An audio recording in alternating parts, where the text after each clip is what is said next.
streaming, so I'm gonna get off the stream so our broadcast isn't too bad.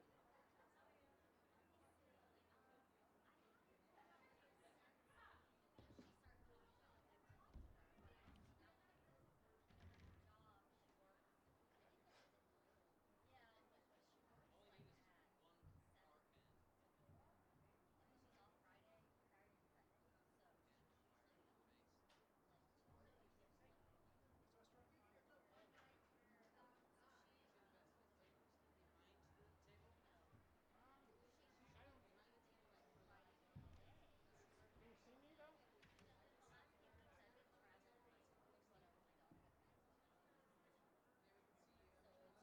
That'll work.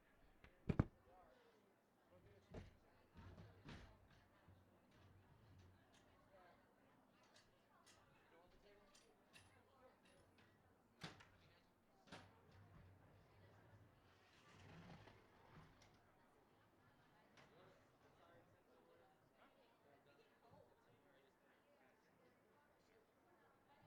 We made it fancier than I thought we were gonna make it. Oh, sorry. I'm gonna throw some for the same.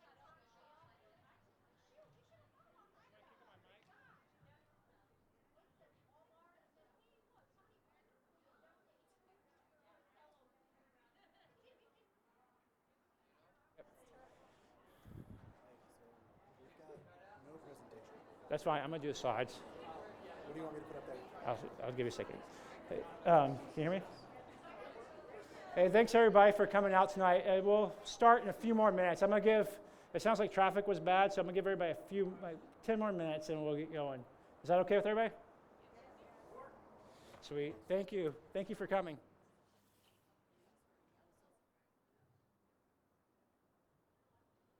Chair. We have chairs inside. If y'all want, we try to pull as many as we can. If there's not enough seating room, feel free in the front lobby. Grab a chair if you want to go grab. If y'all want to grab some extra chairs, there's a bunch of them in the front. I also have 3 in my car if anybody wants them. That'd be awesome.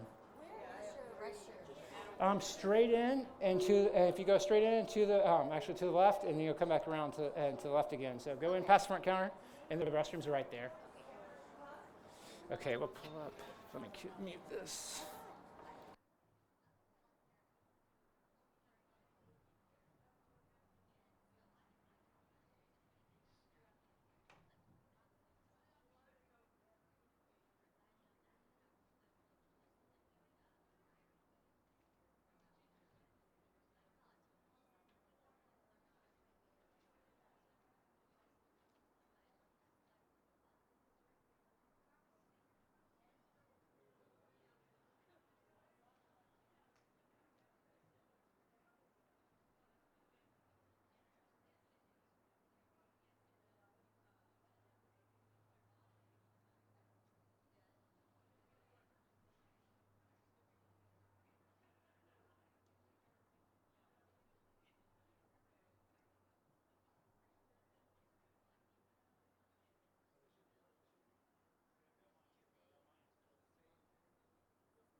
well, but I want to go into some of the stabilizing changes that speak about Yeah, questions that. But really, it's not that stuff who we are and all that. I'm not going for a lot of it. No, they So, know that.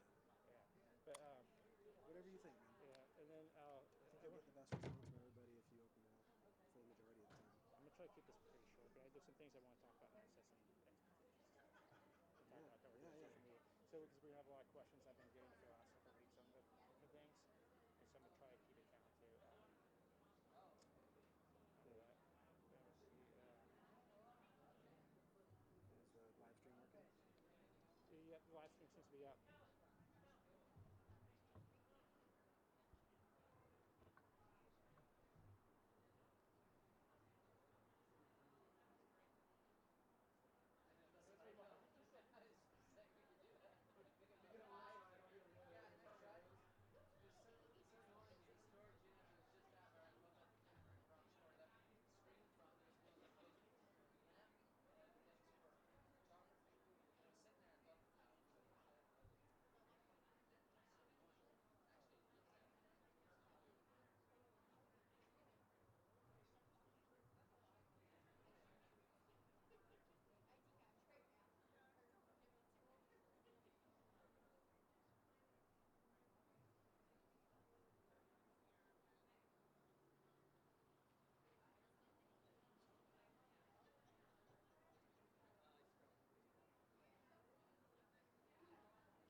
Sorry, like one more minute and we'll start here.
Yeah, I'm used to it. I used to live in the desert, so.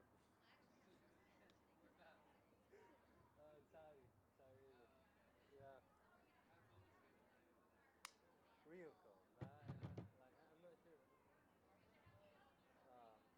30. I'm not sure. We don't use the Fahrenheit scale. We use Celsius. So it's. Oh yeah. So it's not bad. But, yeah, but the thing is, the switch between hot and cold is what kills you.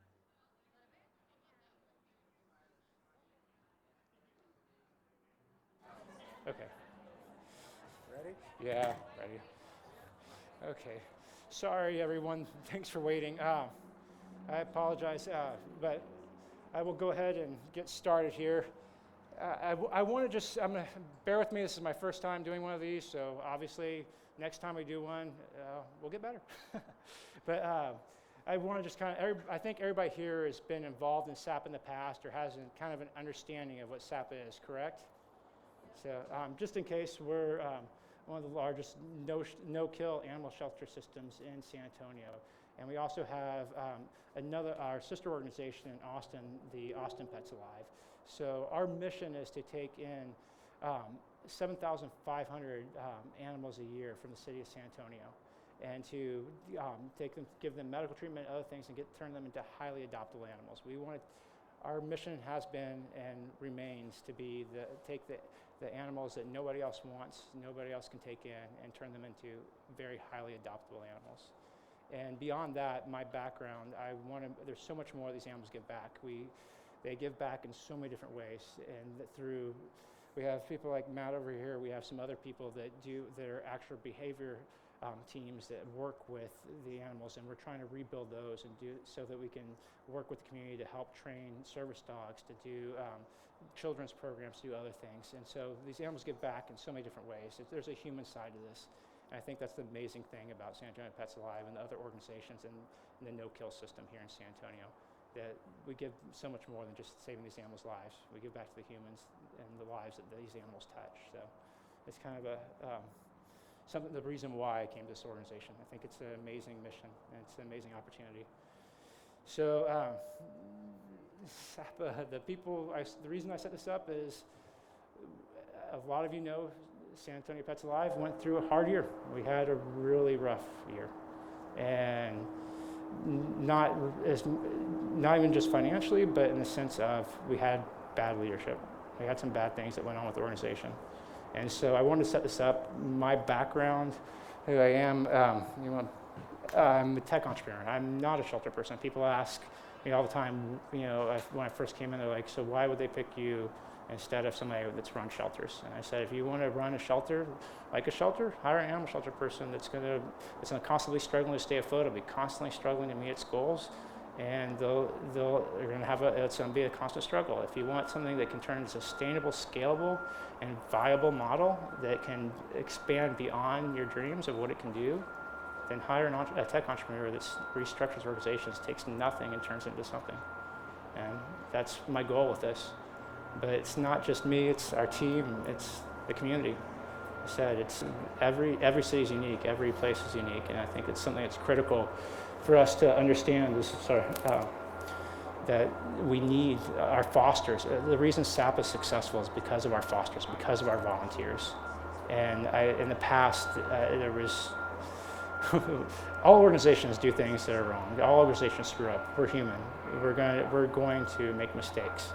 And I know in the past, one of the biggest mistakes we did was we shut people out. And for me, that's a huge no-no. I think you have to, when people complain, when people tell you something's wrong, when people tell you something, they think you should do something different, you need to listen. There's a reason why. And I know in the past, y'all got shut out. The prior leadership did not want y'all to voice your opinions. And for me, it's critical that you voice your opinions. I think, can you hear me okay? So it's something where we won't always be able to do everything everybody wants. It's something where we're not going to always be able to make everybody. So we have contracts. We have taken, like I said, right now our contract was for 7,500 animals a year. My goal is by next year to save 10,000 animals a year. So it's hard to hear back there? Speak up. All right. So, sorry, I'm not the best speaker, so bear with me.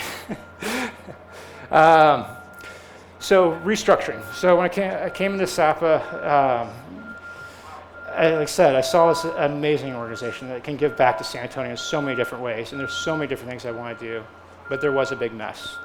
Financially, we had done our burn rate, they had not managed the organization properly, and the burn rate was through the roof. Obviously, PR-wise, we had burned ourselves because we ousted all the people that supported us, that cared about us, and kept this organization, made this organization actually what it is. And so that's something where coming to this organization and getting a chance to redo that, my first piece was to restructure it. So as a lot of you know, the leadership of the organization has changed. The old leadership's gone. That was day one. Day two was stripping apart the books, literally having accountants come in and audit everything. You want me to tell you what's wrong with the organization? Let me look at the finances. I can rip apart everything you're doing. We went from an organization that was burning money super fast to an organization with zero funding could sustain for the rest of the year. And so without firing anybody, without doing mass layoffs, without doing anything, besides getting rid of some bad leaders, which we immediately replaced. So our salary structure stayed the same. So there was huge challenges, and there was huge things, but there was a lot of inefficiencies, which for me is a beautiful thing. What's the scary part is having an organization that has no customer base and trying to find a customer base. That's hard. We had that. We have an amazing customer base. We have amazing donors. We have amazing fosters. We have amazing volunteers. What we had is we did not have a properly structured organization. So restructuring that, reducing that burn rate, and getting things to a point where it's a very sustainable and scalable organization, it was easy. And we still have lots of work to do, but we're back on track, which is amazing. This meeting's not to come here and tell you, okay, you know, we need to now we've figured out what's wrong, now we need to turn stuff around. I move quick, and I push people hard, as they'll all tell you. And if the people aren't up for it, I'm very straightforward with them in my organization. This is what my expectations are, this is what you need to do, and if you don't deliver, then you need to jump ship, because everybody else around you is going to hold you accountable, not me. The people that are working side by side. So you're going to see a lot of neat changes going on in the organization that way. The next step was, after restructuring the leadership and fostering the new culture, is moving down to restructuring the management of the facilities. And Rachel over here has been amazing, or Rachel disappeared too, has been amazing, and I had so many different areas I had to jump into, and she's been amazing in jumping into the facilities and working with the managers and getting the facilities back on track, and getting things, processes in place, and getting the employees set to where they need to be, and understanding what's going on and helping them. We're here. My job is not to be here to be the boss to tell my employees what to do. My job is to be here to support my team and have them be there to help them and what they need. And that's something I expect of my managers. The managers in this organization are not there to tell their employees what to do. They're there to support their employees and back up their employees and help them on what to do. And that's a key to any organization I work with. So we still have lots to work there. We've changed the leadership, we've fostered a new culture, we've restructured the management. We still have lots to retrain, and we have a lot of great ideas. We have a lot of y'all have amazing things that we can do and we can implement. So now we've got to start working on that and fixing our teams and fixing the way we do operations on the sites, on the facilities, with our sites, with our websites, with social media, with everything. We've still got a lot of things to work in those areas, but we're getting there. So, which is critical. So I go through my notes here. Communication-wise, so this is something I know a lot of y'all have been asking. We have things with our foster dogs, with our EPI, our EBI pools, our other systems for everybody. Communication is still broken in a lot of ways, and so there's something you're going to see major restructuring in our social media. It's critical that we go through and we consolidate our message. And I know a lot of y'all were kicked off the site, were pushed away from different things, and I'm going to reopen everything. The only expectations I have is that people be respectful to each other.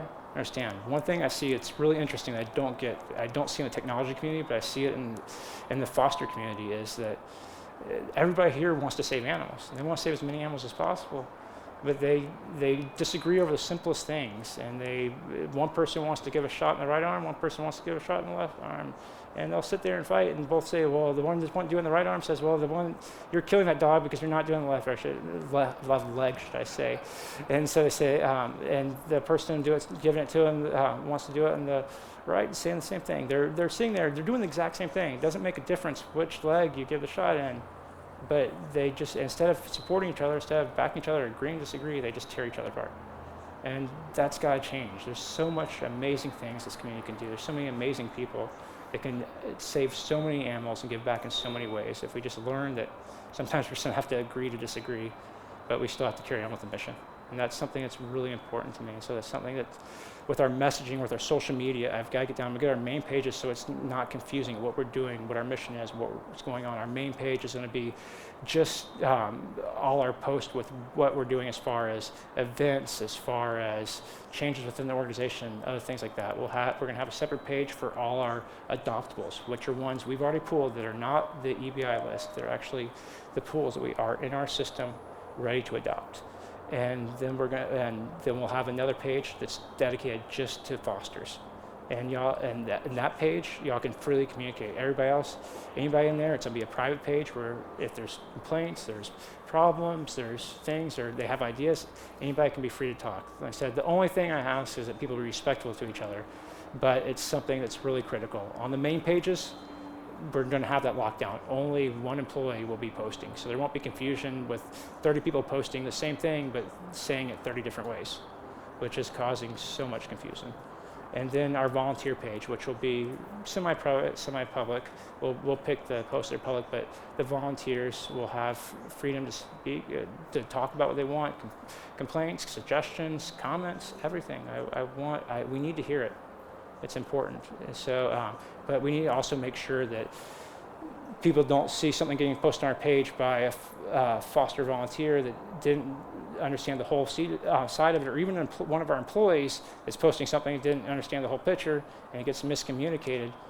We need to make sure that we stop that, because it's not fair to y'all, it's not fair to anybody in the organization. So we need to make sure, that's what the changes you'll see there. The main page and our adoptables page will set the post, we'll set the message, people can repost and do things like that, but the main page we will be posting on. The other pages, you'll have freedom to communicate and do as you like, and that way it won't cause confusion. After this, besides social media, the next thing is really we have the opportunity to implement new technologies, my big thing with this organization is I see so much more than saving the animals. There's so much more we can do, so much more beyond getting fast, where we're just fixing the organization, getting back to pulling 7,500 animals a year. We can do so many things. I want to rebuild the behavior teams. I want to rebuild some different programs like the pets for vets and other things. Sorry, but there's some really cool opportunities and some really cool things we have that we can do. And so, stabilizing this organization, getting the restructuring, changing the management, getting the teams trained so they can actually handle things, fixing the problem where we were rude before. It kills me. If people are rude in my organization, if my employees are rude to you, tell me. I want to know. I know there's been some things, I will fix it. There's things I will work with team members, I will work and try to resolve things, but if somebody's rude or somebody's not going to work with people, volunteers and fosters the same. I don't want you part of this organization. It's nothing mean, but people need to be people need to respect each other. Doesn't mean you have to agree, doesn't mean you have to be nice. You can agree just to avoid each other, but if you ever have something where one of the SAPA team members is rude to you, let us know. We will address it immediately. And that's something that's important. And so I asked them the same though I asked for everybody else. Even if you get frustrated with them, talk to them. If that doesn't work, let us know. So there may be things that y'all don't agree with, and sometimes you'll probably be right. But it'll make things a lot better if we get beyond that. Now that we've fixed we're going through and fixing the teams, everything else, the next step is fixing, we had a bunch of inefficiencies. The EBI pools, we have so many people asking about what's going on. It seems like we have these dogs that we're euthanizing. San Antonio Pets Alive does not euthanize animals. We are a no-kill system. No animals that go into our system, we euthanize. In some extreme cases, where there's been broken systems, we've had to release dogs back to ACS. And there's situations where there's times where if we release them back to them, the ACS at times has no other option. So that's something we want to stop, and that's where it's going to fall into fixing our foster program. That's where I think people get communication with these urgence pools. We're doing everything we can to help San Antonio save. And people get frustrated with our whole messaging and on how we're doing the urgence and everything else. We're the only people posting all these urgents. We're the only organization that goes out there and every day walks around and goes through and sees sometimes 62 pages of animals in the system that they have to go through and look at and try to quickly, in 30 seconds, walk into each kennel and decide which dog's going to be pulled with. We only have so much room. There's only so much we can do. So I know people are like, why don't you save this dog? Why don't you save this dog? And it's hard. I agree. It sucks. It's not the best thing, but we have so much room. We can only pull so many animals, and there's thousands of animals. And our mission is not to save a few, one or two. Our mission is to save 7,500 a year. Like I said, next year I want to be at 10,000 if possible. And so there's times where it is hard. There's animals that come in. We have right now, with the restructuring of the organization, the foster program, I need to get back into, we have to be smart about what we pull for the next couple of weeks, how we do that, how we work with people. So we have a broken system now where people are rushing, they get excited, they see these urgents, they get super excited, like I want to take this dog. They go in, they rush to go pick this dog up that has all kinds of medical problems that they can't pay for, that they can't afford, they don't have room for, and they get this dog in, they're, hey, save this dog. 2 days later, they drop back on us. The problem I have is it's thousands of dollars. We run hundreds of thousands of dollars a year in medical expenses. And we have to be careful with that. We have to be smart about it. We have to I'm working on rebuilding our medical teams, getting a full-time vets in place, getting other things so we can start pushing these things. But I need people to understand we have dogs that sit in kennels for years because everybody wants to rush and pull urgents and leave a dog sitting in a kennel. If you leave me sitting in a kennel for 3 years, you might as well. I would go crazy. So I would love if people would look. We have all these wonderful, amazing animals that need opportunities, and we have been broken. We didn't have the behavior teams we needed. The previous leadership pushed them away. The previous leadership pushed them away, and that sucks. And I've got to work on rebuilding it. I couldn't do it immediately. I needed to rebuild the organization itself. I needed to fix the organization. I haven't even worked on fosters or volunteers yet because pulling those in right now without fixing the organization is just going to cause another mess. So there's things you're seeing yet where I'm still holding off, and if you're like, why aren't you doing this yet? Why aren't you doing that yet? Because I have to make sure things are in place. Anything I implement, I want to be sustainable and not just a quick fix that falls apart 2 weeks later, we're back to a whole mess. So that's part of it there. I'm sorry, I try to hurry because I want to open the rest of this up to discussion, but I want to address some of the major concerns that people have brought up. So we've got I need people's help. I need Jeff's help. We have, like I said, we have amazing fosters. We have amazing volunteers. On the EBI list, we have amazing dogs. I understand sometimes that system's still broken. I'm putting new technologies in place to allow us. We've had developers working around the clock. Abdullah, which over here, this guy has been amazing. And you know how much I've paid him?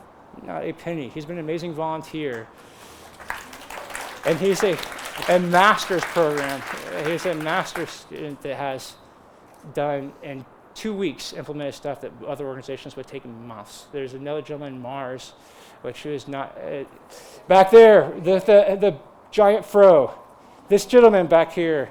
These guys have been tirelessly working to help us get these things in place, and this is going to fix. Thank you. And so it's going to allow us in real time on our site. You'll be able to see on our website what animals are in which kennels. You can see a map. You can see pictures of them. You can click on them. We want to get to the point where you can see more than just the pictures we take in the kennels. We want to get them pictures in homes so people will be able to upload. We're going to get where we start taking the data in from other systems and connect with other fosters and other rescues so we can stream instead of just being intelligent about our data. Instead of just saying, hey, here you go. We have broadcasting nonstop that we have a pit bull or whatever that we have so that we need. Instead of processing, everybody saying, hey, we know which fosters will take these dogs. We know which fosters can take these dogs, and be smart about which ones we push to them. Be smart about which ones we push to shelters. We don't need to push to every single rescue. We need to push the ones that only take pit bulls. We need to push the ones that this type of dog. So this system, we can do a lot of different things. We can real-time update on social media what's going on. So I know our EBIs, there's a lot of reasons and with that's not perfect, but it's going to get there. We are going to get better. We'll never be perfect, but it'll be much better. So when you see dogs coming in, those dogs come in, as we try to rescue those, you'll see in real time as you don't, they'll come down. And those be, but the whole key of this is, if you want us to save all those dogs in the EBI, the more dogs we pull from our system, the more animals that you can move and push out of the system that stay in the kennels. People want us to take care of the medical stuff. We do take care of medical. We do, but the thing is, there's a lot of times we see where people pull our EBI dogs and fosters and pull them right out, straight out of the system before we get a chance to work with them. If we start pulling these dogs and moving these dogs in our different facilities that have been in our system, and our cats, that have been in our system for a long time, that we've already treated, we've already gone through, we've already taken care of, they're ready to adopt, they're ready to go. That's opening up one more spot where we can pull more animals and pull more animals. The faster we get these animals out, the faster we pull more animals in, the faster we pull, and that also gives us more time to give them medical treatment, other things they need and deserve without putting the weight on the foster community and on the volunteers. And we're also working on looking at some new properties we're expand to, where we can really have time for our behavior teams to work with these animals, where we can have time, where we can have a full-time vet working with the animals and treating them and taking care of them, everything, broken bones, anything we need. We want to get to that point. We have grants in place we're working with to try to get all this stuff rolled out soon, within the next couple months. And so there's huge opportunity there, and that's how we can save so many lives. On top of the programs, the volunteer program, we have not been intelligent about programs. We've had everybody running, doing their own thing. Each employee going, asking volunteers to do this and that, and change that whole system. We're gonna have a volunteer coordinator that all the team members in SAPA have to request to them what they need volunteers for. Show them a prioritized list of what they need they're going to be doing, they're going to have those volunteers doing. If they don't give that volunteer coordinator what they're going to have those volunteers doing, they do not get volunteers. I'm not going to have volunteers that have given their valuable time to come down and help us sitting around doing nothing. It's not fair to y'all, it's not fair to anybody. Y'all are giving generously to us. The best we can do is give you the respect and use what we can, and use your time effectively. And so that's important to me. The other piece of that is I want to send out surveys to everybody. I'm going to set up a site here in the coming days, and I'm going to send out, I'd love it if the fosters and volunteers would go in and just give a little bit of detail, what kind of animals you can take care of, how many you can take care of, what you like doing as a volunteer, other things. So we're not just sending you constant blasts saying, hey, we need volunteers to do this or volunteers to do that. I want to be smart about wasting stuff. If you don't like doing this or you don't like doing that, we're not going to send you emails on that. The volunteer coordinator will know, and if we need somebody on Thursday, we'll know what days. Hey, these volunteers said they can do Thursdays. We'll send emails out to those. There's no use sending somebody that said they can't do Thursdays. So it'll help clean up the messaging to y'all, it'll help make things simpler, and it'll give y'all more opportunity to really contribute to the organization. So I think, and I would love feedback and other things in those areas also. As far as the fosters go, there's a lot of things we need to fix on the foster side still. We have a new foster coordinator who's Danielle, who's going through and has a lot of work cut out for her. The foster and volunteer program, once we fix the facilities and get that stuff back in place and get the technology in, these two in the next 2 weeks, we're going to see major changes in those. And that's going to be, I know people get frustrated because they say, well, we got denied for foster things. But I want to be smart about our communication. Let people know, be transparent. Hey, we couldn't think of this because we have people sometimes that come in, we're on the front lines. These guys and gals are in the trenches every day dealing with this, dealing with when people are excited, they want to rescue a dog, and then all of a sudden their landlord comes and tells them they have to get rid of the dog because they didn't think it through. They can only have 2 and they have 4. And so 2 days later they want to dump it back on us, and we have no space. So now what happens is that animal has to get released back to ACS or has to go somewhere else. And we'll try our best to market them, try our best to do other things, but it's not fair to the fosters. It's not fair to the system. It's not fair to the animal. And so we want to be smart about that. We want to get as much data in there and work with y'all in helping. Like I said, and that goes back into the medical. The more we can get away from trying to do all these urgents nonstop and move into moving these animals as fast and as possible, the better. And then in the fosters program, on top of that, I want to work on, we have new marketing programs we want to put in place. We want to get different tools for you. I have a community outreach program that I'm working with a tech organization. So we have I work with Space Cadet, and they have an amazing opportunity where they have all these vacant properties, vacant lots, and other things where we can go out and have events. We can really give back to our fosters and help y'all promote your animals, help y'all do other things. And those are the areas where we really want to start working on improving, and other ways that we can make it easier on you and make it more efficient, effective, so you can foster more animals and move through, so you're not stuck with animals, and so we can transparently communicate with you. I have a phone system. We already implemented a phone system. I'm going to put all the information on it. But now, instead of going through and calling and to a Google Voice number, which was before, and which kills me, but we actually have a phone system now. I want one. Thank you. So thank you. Yeah, that's for me. That's communication's critical with everything for me. Even in the teams now, we all sit in open offices. Nobody's allowed to have offices or cubicles or work away from each other. We have to sit 10 feet from each other at all times because it's just easier. It saves a lot of. It makes things much more transparent. So, but that we will have that in place for you. So if you need to know what's going on with the EBI dogs until all our technologies, all the kinks are worked out, because it's technology, it's going to break. Things are going to happen. So you will be able to help people. There'll be a main line. You won't be able to call and just get a hold directly of the facilities, because our managers will literally get 1,000 calls a day and never end up taking care of the dogs. So I want volunteers to man the phones. They can help look up stuff. They can help look on the software, see what's going on with EBI dogs. If they need to, call the manager of the facility. Hey, can you double check on this for me real quick, and do that. So I'm putting processes in place to really man that. But all our facilities now have dedicated lines, and we have an actual full PBX system, or fancy digital phone system. And we're going to have 2 employees that now we've restructured things. So now we'll be calling fosters and checking on them, helping y'all. Hey, you've had this dog for 2 months. Is there anything we can do to help you? Is there anything we can do? And that's going to be their full-time role, is to make sure they're checking on you out. Is there anything you need? You have an appointment. Instead of you just getting emails saying, hey, you have an appointment tomorrow to go over at Pet Shots to do stuff, that was broken. That was a disaster.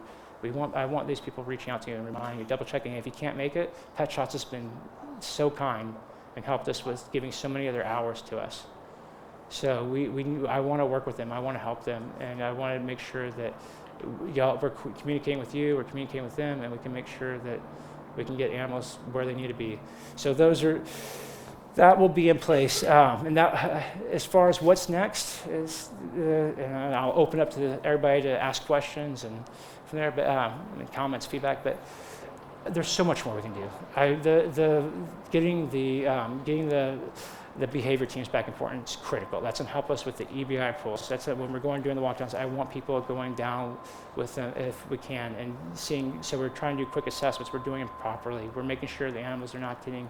We can truly give estimates on the animals, and when we post them, we can post them in real time. We have an app now that we can actually post. We can take pictures of the animals, update the information, which will in real time stream to our website and to social media. So. We have things like that are that will be in place. We also want to. I want to do the community outreach. We have so many amazing things we can do. We have in Austin at Austin Pets Alive. I have 4 kids. I love giving. I think there's so many things we can do that can give back to schools through children. They have a reading program up there with feline leukemia cats that have, they're just calm, mellow cats, and they have a whole reading room where kids can go in there and sit and read. And to the cats, and kids that have reading problems, they can be an unbiased audience, and they've been doing that for 2 years. It's been amazing. We have an engineering program, so these dogs, we can start all these amazing animals we pulled, such as like the one with the Chance video. We have, there was with double amputation on that.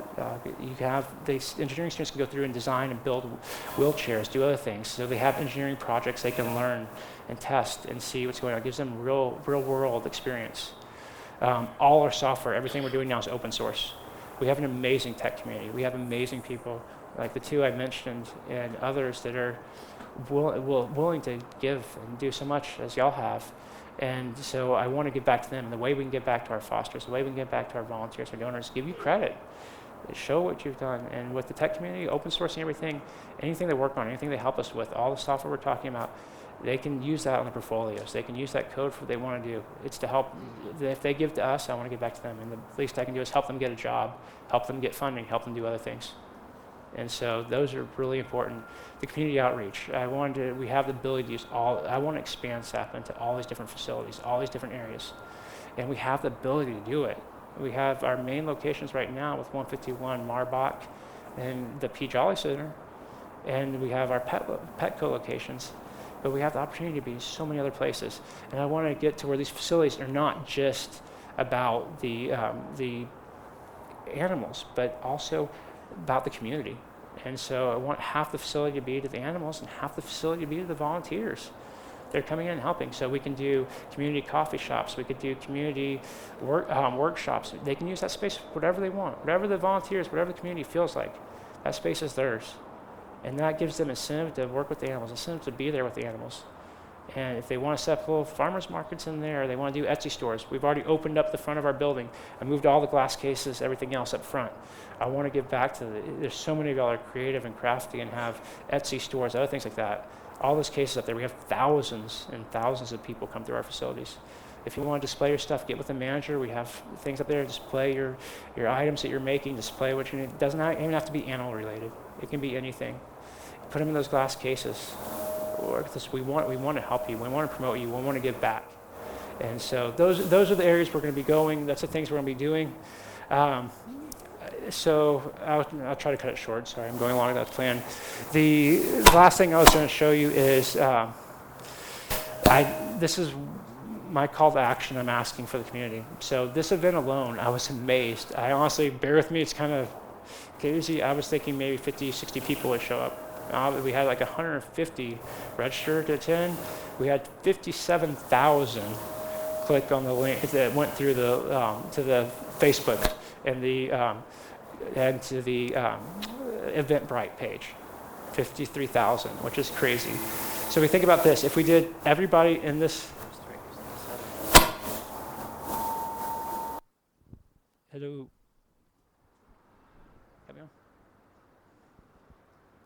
Hello. Hello. Hello. There we go.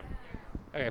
So we had 53,000 or whatever it was. Sorry. To go to the Eventbrite page, I was astonished, honestly. So we think about this. If everybody in here, everybody that went to that page did $5 a month to SAPA, and we'd be set for years to come with no additional funding, period. We've structured and streamlined this organization, and that's including vets, including everything we need, and $5 a month. That's all it'd take for those. So there's amazing opportunities. There's amazing things we can do, and y'all obviously have amazing social media presence and the ability to accomplish amazing things in moving these animals, finding these animals homes, getting these animals into the care they need. And so SAPA needs your help. We do. And I've set up a GoFundMe page. And so we have some backers. It's hard to see. It's gofundme.com/SAPA Defenders. And so I would love it if y'all could help us with this. I would want to raise $50,000 before the end of the year to get these medical programs back in place, to get things structured so we can have our behavior teams back in place, to have a lot of the programs we're talking about, to accelerate them and get them moving forward. And so we have some key donors right now I'm working with that are willing to match that.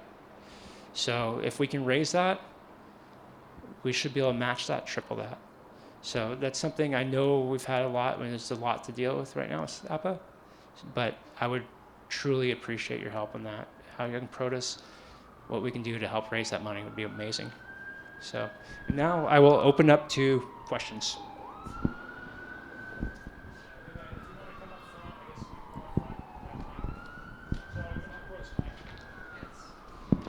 Hello. How are you? Have you given any thought to restructuring your board, or how you're going to work with your board of directors? So, sorry, I'll grab that for me. We are. So we're expanding. That's a great question. Yes, we're expanding our board of directors. I've stole one of our board members, Rachel. She is now coming in full time with us, and I would like to expand our board to 12 members. And I think that was one of the big problems we had with the previous leadership is we isolated our board. And for me, it's critical that our board's involved. So yeah, we will be working on that. We have some key players that are coming into our board. We have some amazing people. It's organizations from organizations such as HEB and other places. And we have some key leadership too. Tommy McNish, who is the business director over at Geekdom. So he has a lot of influence in the tech community and other areas. And he's actually a vet tech of all things. I didn't even realize that. So that was a surprise on top of that. So he's got business and a vet tech experience. So yes, that's something we're doing. You should think about also, and it's not a question, but just think about bringing the mentor program back. Yes. That was something that it went well, and it was all volunteer based, and it let more experienced fosters help these new fosters, so it isn't put all on SAPA. Yeah. It's got to run smooth, and yeah, they get some odd ones, but overall, it was a good program, and I know some of the people I mentored still foster. Yeah. So it just kind of broke down when we lost the coordinator, who wasn't paid either. Yeah. She was the one who assigned the mentors to the new foster, and it just kind of sort of crumbled. But it's something just to add onto your little list of things to help your foster program. That's great. That's great. It's important. I'm having our team members. We have one from 151 that's going back to, it's going over to APA once a month. It's going to start training with them again. It's going to be a requirement of all our team members to coordinate with APA. So. This just helps those new fosters get through that hard part of fostering. I mean, fostering for SAPA is Yeah. not easy. It Yeah. really isn't, and and as you said, it gets to be a nightmare. And when you're new and you don't know where you're supposed to go, what you're supposed to do, that the dog gets its shots, and we pay for it. Yeah. A lot of other fosters say, SAPA pays for We do. They pay for the dog. Yeah. Your dog has a dog hardware vets. We give you those every month. Yeah. And these fosters do them.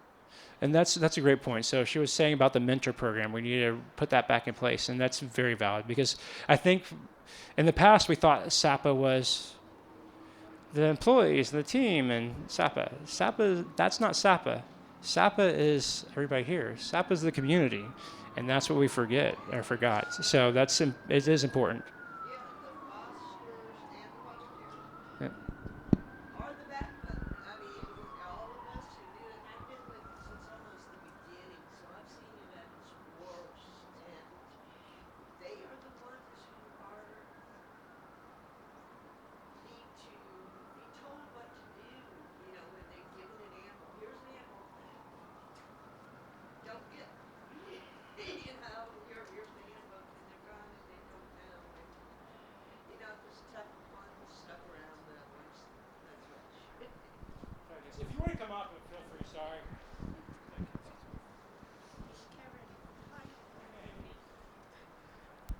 My name's Karen. I've been with SAPA since 2012. Yeah. I think I heard you said, I understand we want to move these animals out and then bring animals from the EBI list over here. Yes, I want to try to get as many as we can. Okay. Maybe not just here. We have other ones, the EBIs. The EBIs are sick. Not just here specifically, but we have, because there are sick animals, there's parvo, there's other things we have to be very careful with. So that's why we're looking at the other facilities, and we want 151. It really is our transition facility where they're going in there, but we want to try to get a focus on moving these animals as out of here as possible. We still do want to move EBI animals also, especially to different rescues and other things that can take them. That's one of our key missions is to promote those animals. But it's also to move these animals. So what I was going to say is, with the quarantine, I've fostered parvo puppies. I really do a lot of puppies. there are a lot of people who can't do the long-term fostering for work commitments. They can't go to adoption events. We could maybe pool those people who would be willing to foster an EBI dog for the quarantine, and knowing that they're going to have a space here once that a space 2 weeks their quarantine is up, then they can pull another dog, take it through the quarantine, and then be moved here. That's actually a great idea. I like that. Because there's a lot of people who can't long-term foster and who can't go to adoption events, but they're willing to do the short-term temporary fostering to get them healthy, get them through quarantine, and then bring them here. That's a very valid point. That's a very good idea. Yeah, thank you. That's an excellent idea. So it's things like this why we need to listen to everybody, because there's so many great ideas. And so now we finally have the structural organization where we can actually start executing on these ideas. So that's great. Any other ideas?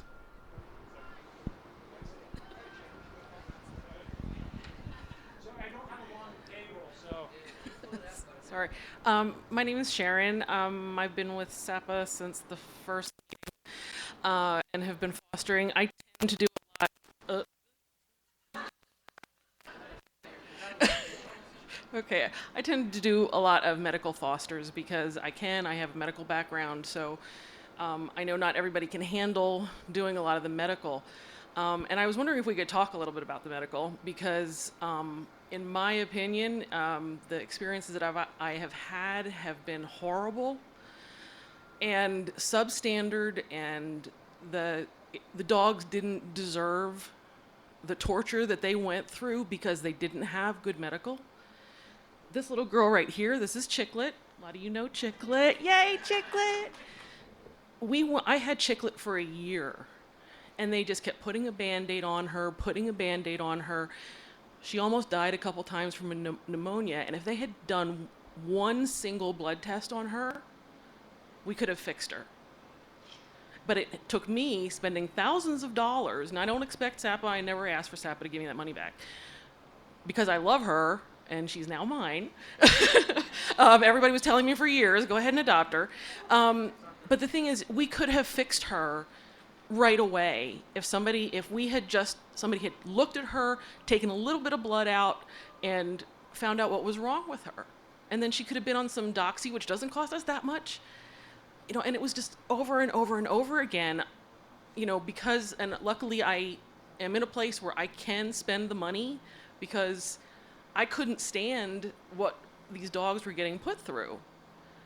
So I was just wondering, what kind of things are we going to be doing in the future to keep these things from happening? Are we going to be selecting the dogs that we decide to take and care for, depending on their illnesses? Are we going to, make the hard decisions that maybe we don't have to keep trying, and maybe it's just time to humanely let the dog go?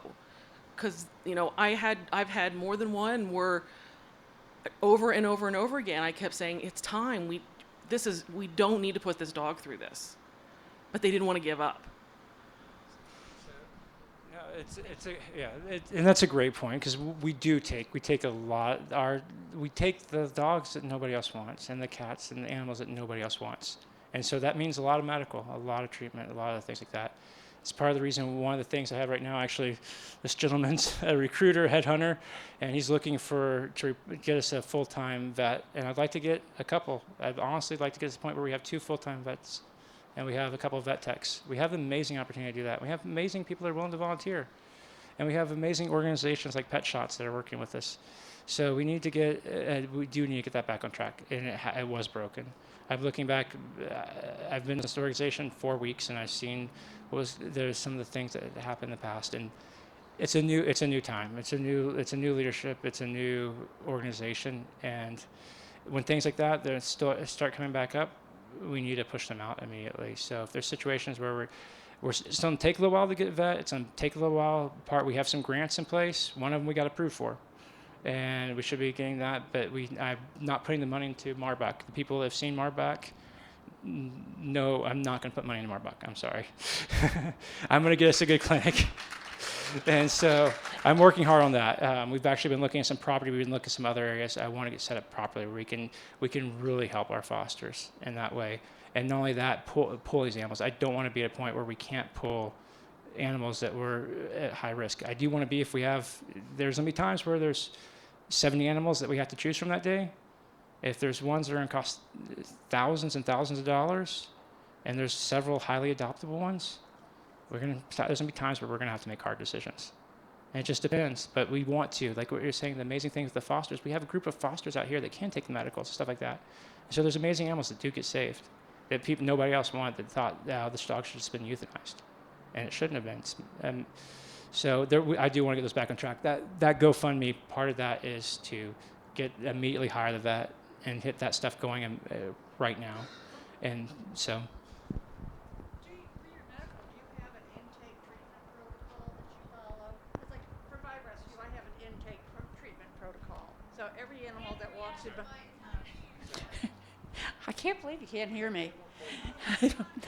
I was asking if SAPA has an intake treatment protocol. My rescue has an intake treatment protocol. So every animal that walks or is carried or however they manage to come through the door, my vet has a treatment protocol that we have worked out together, that these are the things we do for the dog. We do their basic exam, and then we do their vaccines, and then we do their heartworm test, and we do their fecal exam, and we do their blood work, basic blood work. And then we do, if we need to, spay neuter. And then if we identify in the course of all that testing, if we identify any further medical needs, we'll come up with another treatment protocol that how we're going to deal with that animal needs. Like right now I've got a female Yorkie mix that she came in, she had heartworm, she had a high density intestinal fecal issues, she was anemic, she was underweight, her teeth were all infected, and so we had to look at all those things and say, how are we going to treat this? Because we were going to do the spay, but then we couldn't do the spay because of the heartworm. Then we couldn't do the heartworm because she went into congestive heart failure. So because our vet has a treatment protocol that we have our initial treatment protocol, and then we have a treatment protocol that we work together to develop, both of us always know what is going to come next, unless, of course, something unusual pops up as they do with animals. But do you have something like that in place with SAPA? We do, and honestly, had we been that good about it? So one of the things with the whole reason with APA, getting back with APA does an amazing job. They do, and so we really need to get those procedures back in place. That's one of the things that Rachel's been strong on pushing, is restructuring, getting the teams back on track, and getting these procedures back in place and making sure they're working. She's been feet on the ground countless hours now in the last couple of weeks in the facilities. And so those are things that we do. And we always have, if there's things that we want improvement, we want feedback. If we think there's something to be better, our teams need to look at that. So I'm setting up surveys, I'm setting up other things, comments and stuff like that. I want to be, and it's going to go to us, it's going to go to leadership. So it's not just some employee can ignore it. It's not going to be something like that. It's going to be something where we look at and say, hey, in a meeting, when we have our team meetings, this is something we should address. And they might say, yeah, we are addressing that. No, we can't because of this. Or, hey, that's a great idea. We should add that to our procedure. So please, if you have ideas, you have thoughts, let us know on those too. But we do have some, and those things I want to open up. So if you have questions about what our procedures are on that side, all these things as we start writing up, as we start putting them out there, feel free to ask us for them. Yes, and we have to have things that we're gonna have to outline. I want, and so if somebody has a question of what we're doing, you can look at it, and we need to be transparent. There's some things, everything financially, everything else, there might not be certain things I can give out 100% obviously, but when it comes to procedures, comes to policies, the way we're doing things, we need to be transparent. It's critical. It's the only way we can get y'all to help us.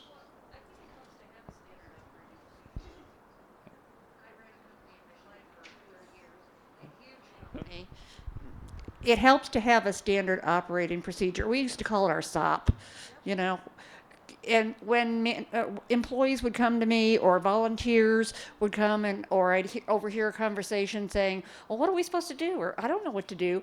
Go to the SOP. Here's the SOP, look it up. That SOP had everything in it from how to wipe your butt to what you do with the toilet paper. And I'm not aware of SAPA having one of those. If they have one, I don't think a lot of people know about it. And it certainly needs to be developed and widely implemented. You're correct. So I'm a Marine, so I love SOPs, and I'm very scattered. I run 1,000 different directions, so if it wasn't for my team and some of our different procedures of handling things, there's times where, yeah. And that's something we'd like, yeah, and there's more than, I know, yeah. Yeah. And that's one of those things where our teams I want the team members to reach out to our volunteers, our fosters, and see, hey, if you have, because right now they have a lot of work. And they're going to have a lot more work because I want accountability, I want transparency on their end, so we can know who is working, who's not working. And so if that's something where volunteers can come in and want, hey, I'll help you out write up the procedure, I'll do stuff like that, let us know. That's the stuff we need help with. It'd be amazing. Yeah. Well, and we, yeah. Sorry. Thank you. I don't need one I can project. I talk to middle schoolers all day long. I have two issues that I want to bring up. Right now, we don't have but one vet 1 day a week. We have a lot of issues that happen overnight, urgent kind of things. I had to deal with one last night. I waited 2 hours for somebody to even contact me. Finally got a hold of Dr. Jeffers because somebody knew her number. If she had not known her number, I would still probably be trying to figure out 2 hours later. Is there a possibility that we can set up with a ER group somewhere, like the urgent care kind of stuff in the middle of the nights, in the weekends, the 6 days out of the week that we still don't have a vet, that we can use as a foster? Hey, my dog got attacked. When a dog got run over, I'm going to wait 2 hours to get permission to go see somebody. If we can have something on Monday, you go see this person. On Tuesday, you go see. Just shoot this person an email, let them know what's going on, and you're going. Yeah. Instead of waiting what could be to the death of the dog to get something taken care of. Yeah, I was actually in the text chain. That one is, when Ellen got a hold of me right after all that started happening. So anything that goes on like that now with the organization, I want to know immediately. So yeah, I did hear with your situation there. And we do have things right now where it's tough. We need. That's what I'm saying. Yeah. It's for in the interim. Is there somebody that can work on getting somebody set up in the community? Maybe a couple spots. Like on Monday, we go to Callahan. On Tuesdays, this emergency hospital will be ready for us. On whatever days that we know and have it listed out, so we can just take care of it. Let y'all know, hey, that dog just broke his leg. There's reasons I'm bringing strategic people within our organization is because we have a lot of capability. At the end of the day, we have a couple things. One thing we're really good at, like you saw the news was here and other things, I can build a PR engine real quick. And so the whole purpose of that is not to just grow SAPA or do things like that. The whole purpose of that is to be able to drive value to the people that contribute to SAPA. And so I'm doing that. Part of that whole thing there is to leverage that we can give back to these vets that are willing to donate their time. We'll give the PRs not for SAPA, the PRs for the people that contribute to us. And so that's one thing I am working on. We have some team members that have ideas on that. We actually have some ideas we're working out on what we were talking about last night after I found out about what was going on with in your situation. And because we don't, it's one of the things that's we're kind of out of luck. It's either you take it right now, or you have to take it to choose or not to. And there was the whole phone system. We didn't have a phone system. Yeah, there is none. And so we have the main number now, which I'll post and everything else. I have the main voicemail set up, but I don't have all extensions created. And bear with me, I'm still the CEO, the guest, and the IT guy right now, because these two guys are dedicated to developing. But yes, I do want to get those in place. I do want to get some things there. We are reaching out to vets. One of the things we want to start doing is reaching out to different veterinarian offices and seeing what we can do. And setting up, before we were just saying, hey, we just need your time, and we want to program with the vets. It's like, why don't we be smart and tell the vets, hey, if you could just give us 2 hours every third Tuesday, that'd be great. And talk, if we have 50 vets that give us 2 hours, a set time, we're set with them, we tell them what it is, and they don't have to worry whether or not set appointments, or just know every third Tuesday, you're gonna have 2 hours. That will make a huge difference. So we're working on programs like that, reaching out to them, and we're structuring it so it's not the different veterinarians are having to figure out how to work around us. We're going to work with them and make it easy for you, so you'll have one coordinator to work with on that end. So that's something. Again, so it'll take a little bit of time to implement because we got to build the whole system in place, and those things I want to post out and see everybody's thoughts, how that would work for the fosters before we go to the vets. Then we'll go to the vets and say, hey, is this something you can work with, and we'll go from there. So. Second question, behavior team. I need one back. I take fearfuls. I take the behaviors. I kind of think I speak for more than just me, but I need a behavior team back. I would kind of like to see, and I talked to somebody about it at one point. I don't remember who it was, bringing in just the basic dog training class here for us and our fosters again. I know 2 or 3 of my dogs that could have used it. That makes them more marketable, and then we get better turnover because we got more dogs that are Behavior right now has become, it was, until we fixed the organization, it was still kind of a low thing on the totem pole. Now behavior is critical. And there's some things in there. There was prior controversies. Honestly, a month ago, I guess about 5 weeks ago, I didn't know if SAPA existed. So there's things yeah. Team, would you plan into something, a class for Yes. fosters to bring their animals to? Yes, that's something that we definitely want to do. Even Matt brought up a good point the other day. Even with our signs on our kennels, I'm printing and laminating some signs that we say, please ask a volunteer on each kennel to help you with the dogs. So we don't have things, just simple little things. Everybody has great ideas that we've just not been doing. And so those are things that we do want to do. And I want to get those behavior teams back. I just have,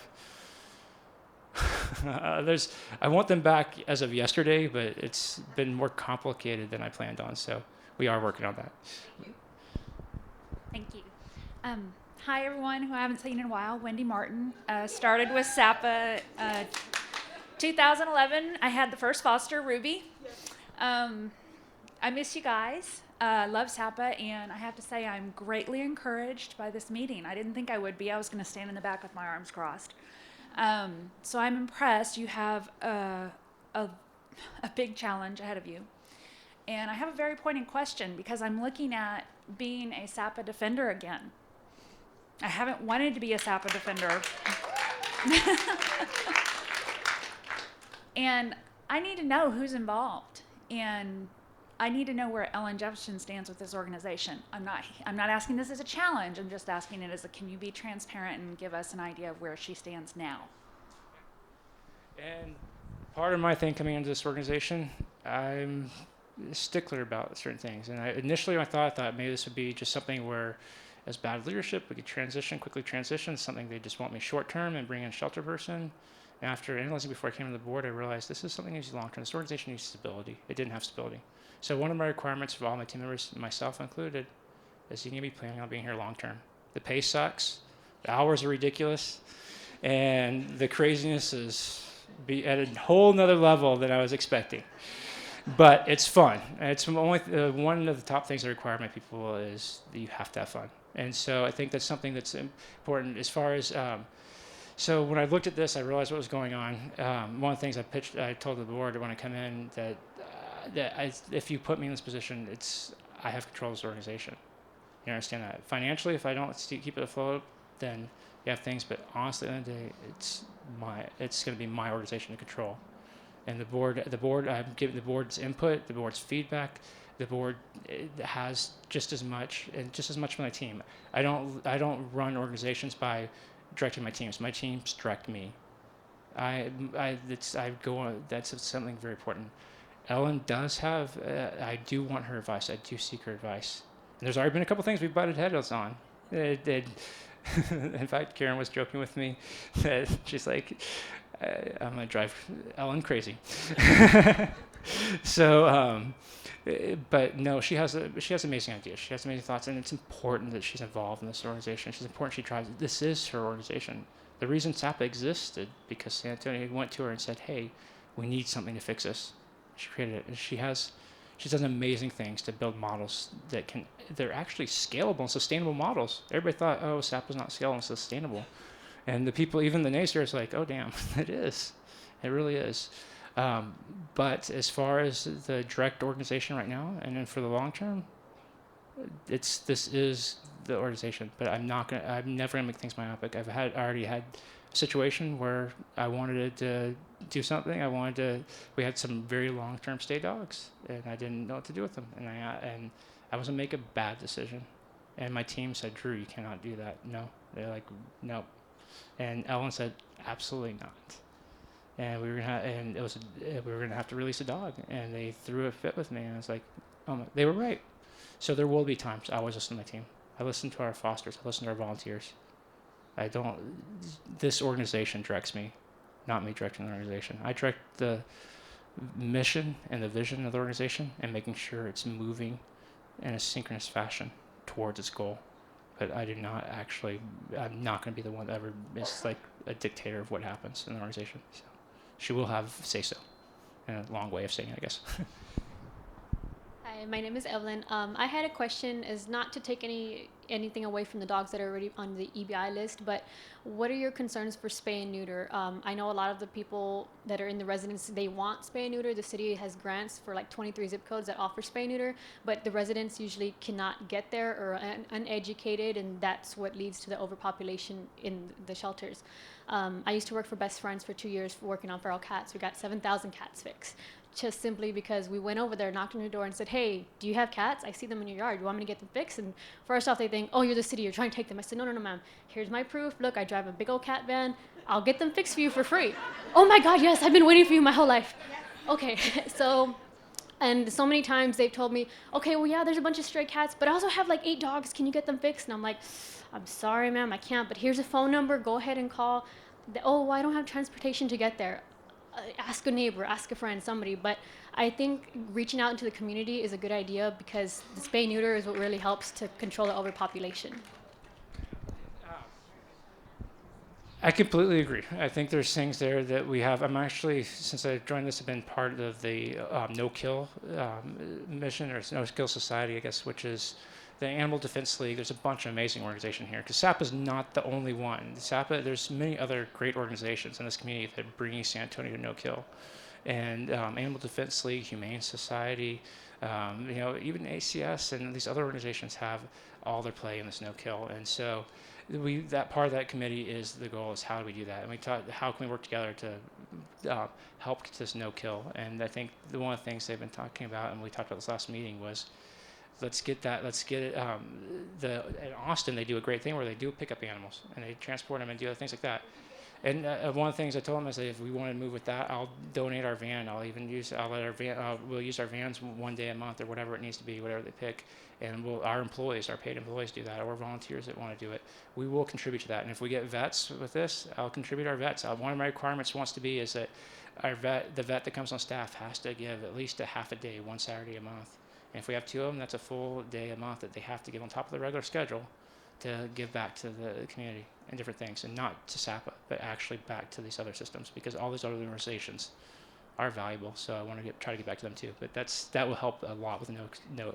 I think the transport thing is a big key thing. So that's.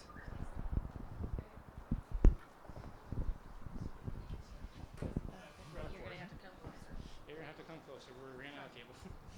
Hi. Yeah. Okay. I am a volunteer with here, Paul Joly Center. I have been almost ever since it opened. I work, so I can only be here on the days I don't work. But every single day I don't work, I'm here. I'm here for the dogs. I'm not here for the politics. I'm not here for the people. I'm not here for the money. I'm just here for the dogs. So I come here, I take the dogs out, and I leave.